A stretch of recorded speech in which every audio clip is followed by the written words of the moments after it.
Bom dia, eu sou Luciano Palma. Essa mensagem tem bastante a ver com um momento pessoal meu, de renovação e de superação profissional e pessoal. Quando a gente passa por essas situações, então, normalmente nós vamos buscar inspiração em alguém ou em alguma coisa. E eu, felizmente, conheci uma pessoa numa palestra que assisti nos Estados Unidos. Eu tive o privilégio de assistir uma palestra do Simon Sinek. Tá?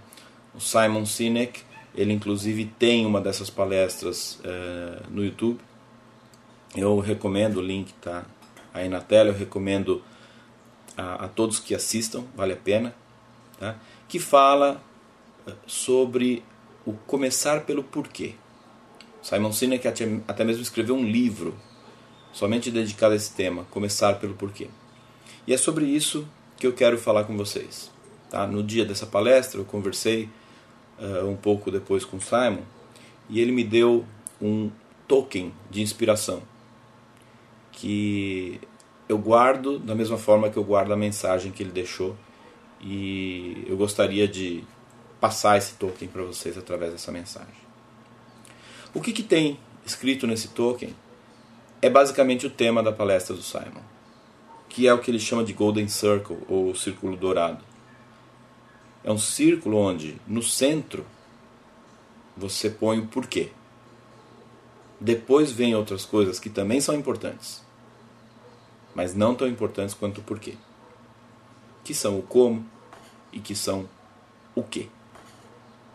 A ideia é, antes de você fazer alguma coisa, descubra por que você está fazendo aquela coisa. Você sabe por que você está fazendo o que você está fazendo?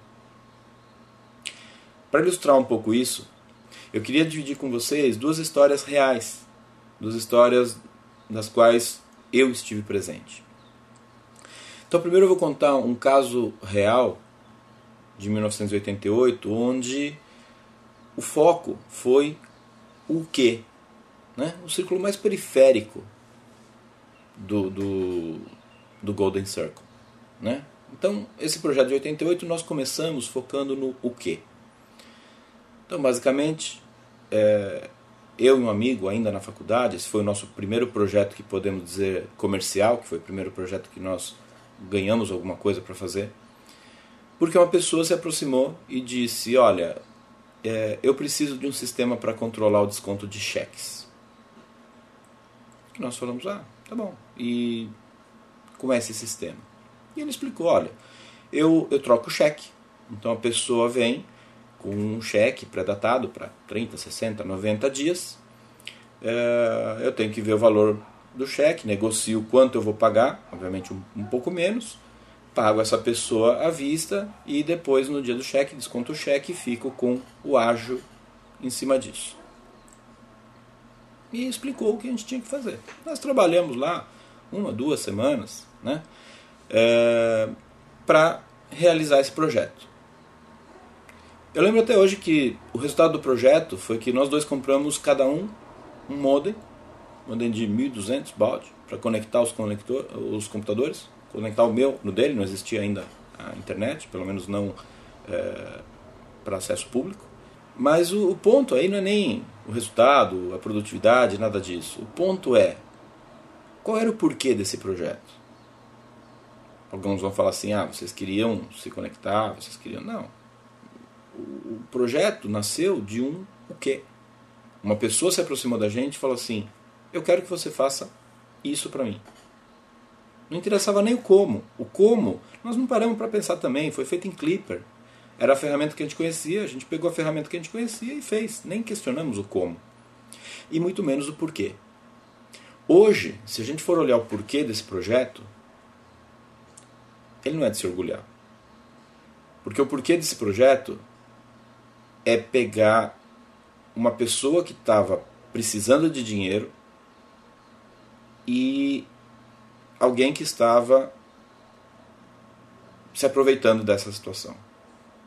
Não estou nem fazendo um julgamento de valor, né, da pessoa, mas não era um porquê dos mais nobres que eu já conheci. Agora vamos para um segundo projeto. Um projeto também real que aconteceu em 94, quando eu estava trabalhando na Itália. Tá? Uma pessoa do hospital de Bolzano. Bolzano é uma cidade que fica bem no norte da Itália, quase na fronteira com a Áustria. Essa pessoa procurou a empresa que eu trabalhava e ela disse o seguinte: eu tenho uma proposta. Eu tenho uma proposta porque eu experimentei um daqueles respiradores artificiais. Aqueles que a gente vê em filme, parece uma sanfona, que ficam fazendo aquele barulho.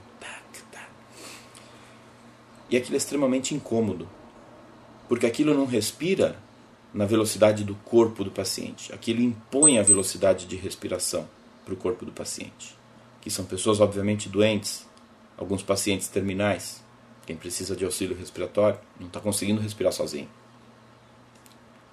Podem ser pessoas de idade, podem ser pessoas em coma, podem ser crianças, numa situação de saúde bastante delicada. Ele falou: eu quero ajudar a reduzir o sofrimento dessas pessoas. Isso é por quê? Repara que quando alguém chega para você e fala o porquê, e é um porquê no qual você imediatamente acredita, você compra, ele não precisa nem falar o que é. Nós já estávamos no barco. Ele procurou a gente porque ele sabia que a gente podia colaborar na redução do sofrimento daquelas pessoas. Não interessa o que era, não interessa como era. A resposta é sim. O projeto era fantástico. Ele bolou um respirador, que era uma carcaça que era colocada sobre o peito, ligada num aspirador de pó. Esse aspirador de pó fazia uma pressão negativa, um vácuo, né, que puxava, né, a musculatura do peito e depois soltava. E aí ele chegou pra gente e falou assim: eu quero que vocês, via software, determinem o momento de ligar e desligar essa válvula. Nós ficamos semanas em cima daquilo. Aquilo era mais do que um projeto de software. Era um projeto que tinha um porquê. Todo dia, quando a gente acordava, a gente ia para aquele projeto falando: eu sei por que eu estou fazendo isso. Eu vou reduzir o sofrimento daquelas pessoas. Isso faz toda a diferença. A qualidade do trabalho é outra. A motivação do trabalho é outra. O gosto pelo trabalho é outro. Cada ideia que aparecia era mais do que uma boa ideia, era mais do que um pedaço de código, era mais do que um algoritmo. Era uma esperança. E quando você trabalha assim, você acredita em cada esperança e você faz um trabalho muito melhor. E o trabalho flui muito melhor, e o relacionamento com as pessoas flui muito melhor. Está todo mundo no mesmo barco. Quando você vê depois o projeto funcionando, e você sabe que aquilo vai reduzir o sofrimento daquelas pessoas, o resultado e o retorno disso não tem tamanho. Eu lembro daquela sensação até hoje. Então, o que eu queria falar para vocês é basicamente isso. Vocês podem ter sensações como essa, muitas delas, ao longo de toda a vida de vocês. Basta que vocês comecem se perguntando o porquê. Por que vocês fazem o que vocês fazem? É claro que depois vai ser importante você determinar o como você vai fazer, qual tecnologia você vai usar, o que você vai fazer, exatamente os detalhes. Isso é tão importante quanto. Nenhum projeto chega até o fim sem isso. Mas quando você começa pelo porquê, você só tem um destino. E esse destino é o sucesso. Era essa a mensagem que eu queria passar para vocês. Muito obrigado.